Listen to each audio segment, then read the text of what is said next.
تعالیٰ ہم تمام کی صحت و تندرستی کے لیے سید عباس علی اور ہمارے رشید الحسن صاحب کی ایک عزیزہ علیم ہیں، ان کی صحت کے لیے، اور مشتبہ رضوی کی 3 سال کی بیٹی امیر ہیں، ان کی صحت کے لیے ایک مرتبہ آواز بلند ہدیہ صلوات۔ اللہم صلی علی محمد وآل محمد۔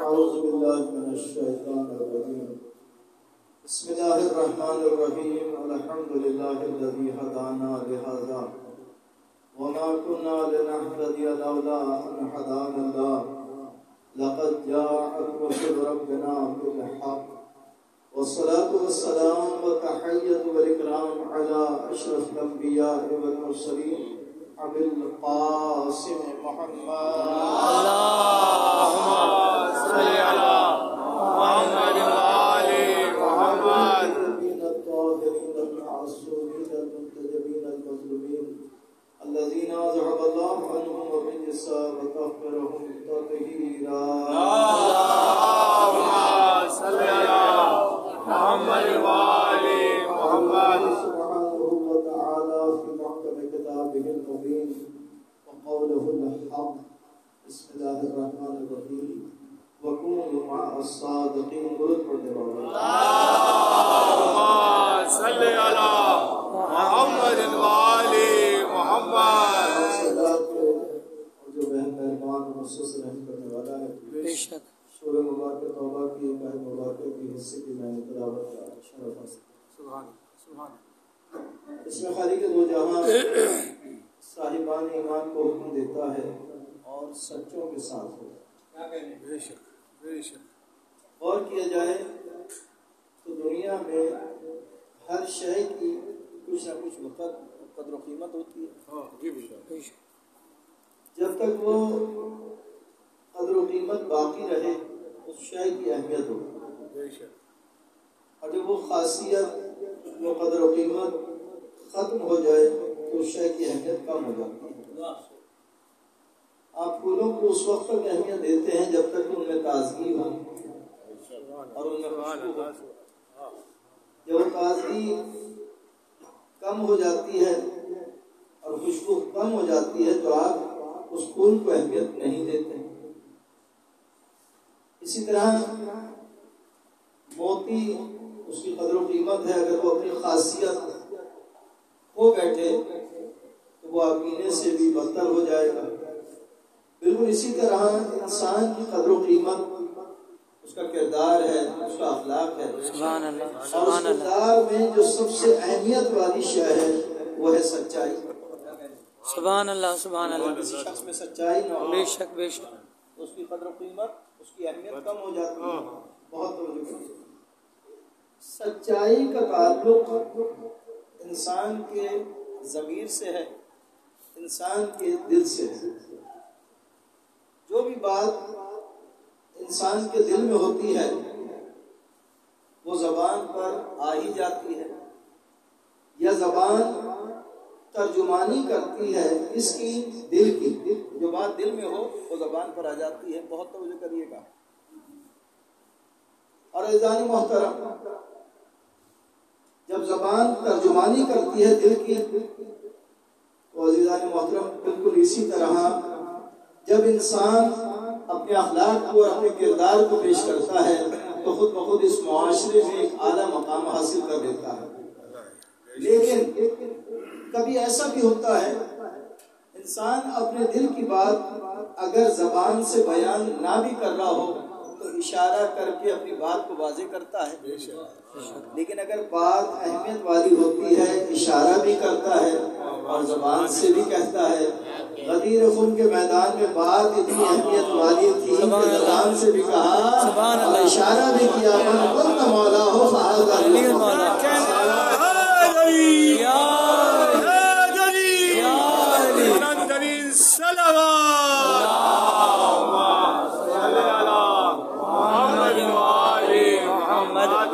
میدان میں بات اتنی اہمیت والی تھی کہ اشارہ بھی کیا اور زبان سے بھی کہا، من قلت مولا ہو فہذا علی مولا۔ مانی مولا میں لوگوں نے اختلاف کیا، کلیم علی ابا شاہد تقوی نے کیا خوب کہا، میدان غدیر تو بتا کیا ہے ابھی۔ میدان غدیر تو بتا کیا ہے علی، اتنا مجمع ہے اور اس میں تنہا ہے علی، اے مانی مولا میں الجھنے والوں جو تم نہیں بن سکتے وہ مولا ہے علی۔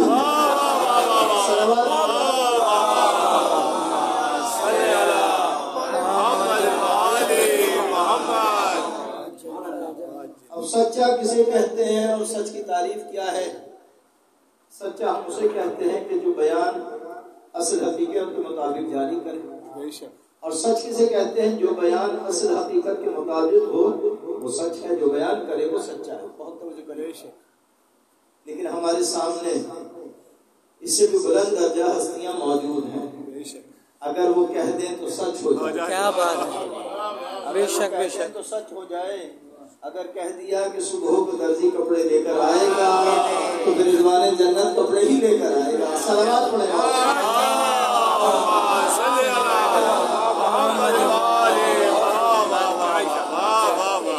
کہہ دیا کہ صبح کو درزی کپڑے لے کر آئے گا تو پھر رضوان جنت کپڑے ہی لے کر آئے گا۔ اب ان سچوں کا تعارف کیسے ہو؟ دو ہی چیزیں ہیں، یا تو پیغمبر اپنے بعد والے سچوں کا تعارف کرائیں یا ان سچوں کو کھلے میدان میں لا کر دکھلا دیا جائے کہ یہ سچ ہے۔ پیغمبر نے اپنے بعد والے سچوں کا تعارف کرایا نام لے لے کر، اور پھر ایک تعارف تو ایسا کرایا، فرمایا اولنا محمد واوسطنا محمد وآخرنا محمد، سبحان اللہ۔ اور دوسرا تعارف ان سچوں کو کھلے میدان میں لا کر دکھلا دیا جائے کہ یہ ہے سچے۔ میدان مباہدہ سے بھی بڑا کوئی میدان ہے کیا بات ہے، جہاں پر جھوٹوں پر لعنت کرنی تھی، اور جھوٹوں پر لعنت انہوں نے ہی کرنی تھی کہ جو سچائی کی منزل پر ہو، اور جو سچائی کی منزل پر تھے تو خالق دو جہاں نے ان کے لیے کیا فرمایا؟ اے رسول ان لوگوں سے کہہ دیجئے کہ تم اپنے بیٹوں کو لاؤ، ہم اپنے بیٹوں کو لائیں۔ سبحان اللہ۔ تم اپنے نفسوں کو لاؤ، ہم اپنے نفسوں کو لائیں، تم اپنی عورتوں کو لاؤ، ہم اپنی عورتوں کو لائیں۔ بہت توجہ کرے گا۔ فمن حاجك فيه من بعد ما جاءك من العلم فقل تعالوا ندعو أبناءنا وأبناءكم ونساءنا ونساءكم وأنفسنا وأنفسكم ثم نبتهل فنجعل لعنة الله على الكاذبين۔ درود پڑھنے والوں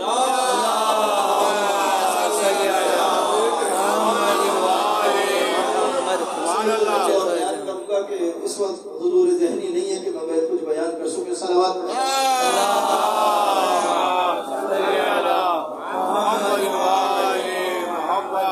من حاجك فيه من بعد ما جاءك من العلم، جو تمہارے پاس علم قرآن آ چکا، اگر پھر بھی یہ نصرانی حجت کر رہے ہیں تو کہہ دیجئے کہ تم اپنے بیٹوں کو لاؤ، اپنے بیٹوں کو لاؤ۔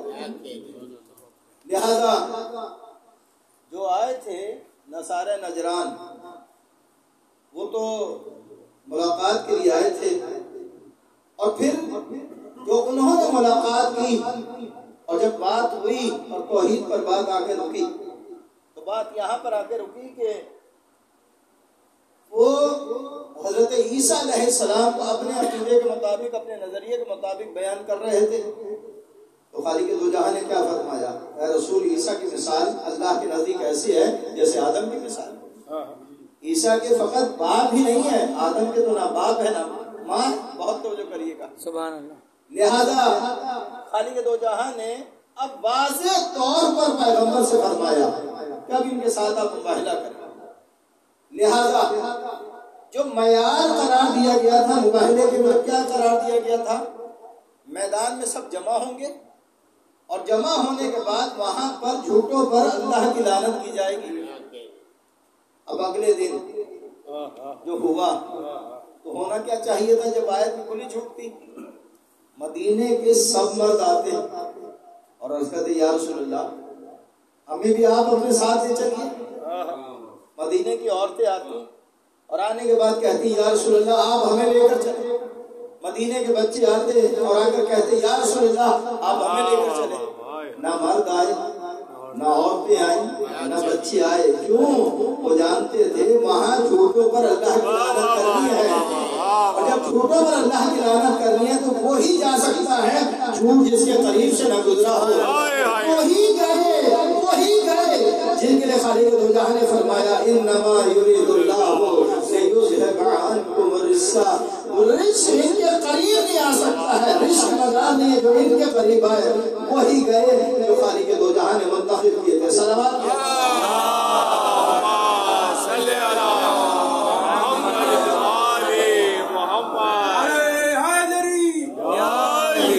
مباہلے کے میدان کے لیے چلے تو ایک مرتبہ آگے پیغمبر، درمیان میں جناب زہرا اور ان کے پیچھے مولا کائنات، تو مباہلے نے نبی کے بتا دیا سب کو امامت اور رسالت کے درمیان ہے، مقبول درود پڑھنے والا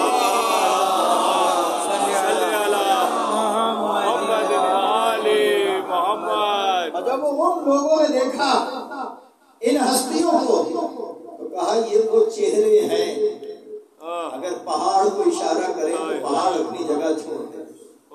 میں کہوں وہ نصارہ نجران زیادہ آل محمد کی عظمت کو پہچان رہے تھے، سبھی تو انہوں نے کہا کہ یہ وہ چہرے ہیں، یہ وہ ہستیاں ہیں، ان سے مباہلہ نہ کرنا، اگر یہ پہاڑ کو اشارہ کریں تو پہاڑ اپنی جگہ چھوڑ دیں۔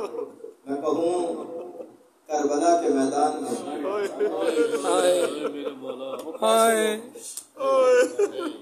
نبی کا نواسا تعارف کرا رہا ہے کہ میں فاطمہ زہرا کا بیٹا۔ کربلا کے میدان میں نبی کی آل پر 3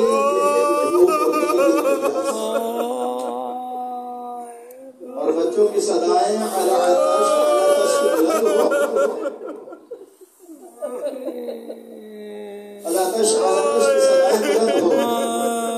اور سرکار ابوالفضل عباس ان صداؤں کو سنیں۔ اور جب وقت آیا یہی سرکار ابوالفضل عباس آئے حسین کے پاس اور کہا آقا مجھے جنگ کی اجازت دیجیے۔ مرتبہ عباس الامدار کو دیکھا، کہا بھئی عباس تو میرے لشکر کے لمدار۔ سرکار ابوالفضل عباس نے دائیں دیکھا اور بائیں دیکھا، جب کوئی نظر نہ آیا کہا آقا وہ لشکر ہی کہاں، بس کچھ دیر گزری اور پھر واپس تشریف لائے، جب اجازت نہ ملی کچھ دیر کے بعد پھر واپس آئے۔ اس عالم میں شہزادی سکینہ کو اپنی گود میں اٹھا رکھا تھا، مشک سکینہ کو ایک ہاتھ سے تھام رکھا تھا، آئے حسین کے پاس، کچھ نہیں کہا۔ میرے آقا مولا نے سرکار ابوالفضل عباس کو دیکھا، شہزادی سکینہ کو دیکھا، ایک ایک جملہ دونوں سے کہا۔ سرکار ابوالفضل عباس سے فرمایا بھیا عباس میں سمجھ لیا سکینہ کو کس وجہ سے لے کر آئے ہو۔ دوسرا جملہ شہزادی سکینہ سے کہا بیٹی سکینہ آج تو چچا کو اجازت دلوا رہی ہو، جب راہ کوفہ شام میں تماچے لگیں گے چچا وہاں بھی آ جائیں گے۔ سرکار ابوالفضل عباس مشق لے کر گئے نہر القبا کی جانب، مشق سے تمہارا عباس کی آواز کیا ہے، تمنا کیا ہے، یہ پانی سر جائے حسین تک پہنچ جائے۔ لیکن جب عباس سے رفتار مشق لے کر جا رہے تھے ایک مرتبہ تیر لگا، سارا پانی بہہ گیا، سرکار ابوالفضل ہو گئے، عباس سے رفتار اس دنیا سے رخصت ہو گئے۔ بس عزیزو آخری جملہ سن لیجیے، جب لوٹا ہوا قافلہ بازار سے گزر رہا تھا تو سہیل کے ساتھ کہتا ہے میں نے دیکھا تو تمام سر نیزوں پر تھے لیکن ایک سر گھوڑے کی گردن میں بنا ہوا تھا۔ ایک مرتبہ سہیل کے ساتھ کہتا ہے میں نے خولی سے پوچھا کس کا سر ہے، ایک مرتبہ خولی نے کہا مجھے پیچھے قائدی یاد ہے اس سے معلوم کرنا۔ سہیل کے ساتھ کہتا ہے جو ہی وہ قائدی میرے قریب سے گزر رہا تھا جس کے ہاتھوں میں ہتھیلیاں تھی، ایک مرتبہ میں نے پوچھا ہے قائدی تمام سر تو نیزوں پر ہے لیکن گھوڑے کی گردن میں بنا ہوا سر کس کا ہے؟ ایک مرتبہ قائدی نے کہا یہ میرے چچا عباس کا سر ہے۔ جب نیزوں پر گزر ہوتا ہے اس سر سے آواز آتی ہے، میں اپنی بہنوں کو میں نے وعدہ کیا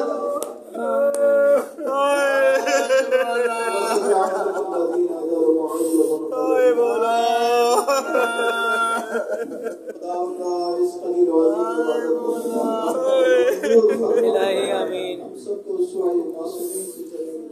الہی آمین ہم سب کو کامل ایمان فرما الہی آمین دنیا میں جہاں جہاں ہم اپنی آباد و سب کی جان ہماری عزت و آبرو کی حفاظت کریں الہی آمین ہمارے رسول رسول صاحب اپنے دوروں کو توفیقات پیدا فرما الہی آمین ان کی اس خدمت کو اپنی بارگاہ میں قبول و منظور فرما الہی آمین جو مرحومین ہیں ان کے درجات بلند فرما الہی آمین جو بچے تعلیم حاصل کریں تمام کی کامیابی و کامیابی عطا فرما الہی آمین خداوند اس مائے رحمت برکت اور مغفرت کے ساتھ سب کو اپنی رحمتوں سے مالا مال الہی آمین سب کو اپنی برکتوں سے مالا مال فرما الہی آمین مغفرتوں سے مالا مال فرما الہی آمین ہم سب کو عمل خیر کی توفیق عطا فرما الہی آمین امام حق کا سایہ ہم پر قائم و دائم الہی آمین خداوند امام زمان علیہ السلام کے قلب ناظرین کو ہم سے راضی و خوشنود فرما الہی آمین اپنی آخری حجت حضرت قائم علیہ محمد کے ظہور میں تعظیم فرما ربنا تقبل منا انك انت السميع العليم برحمتك يا ارحم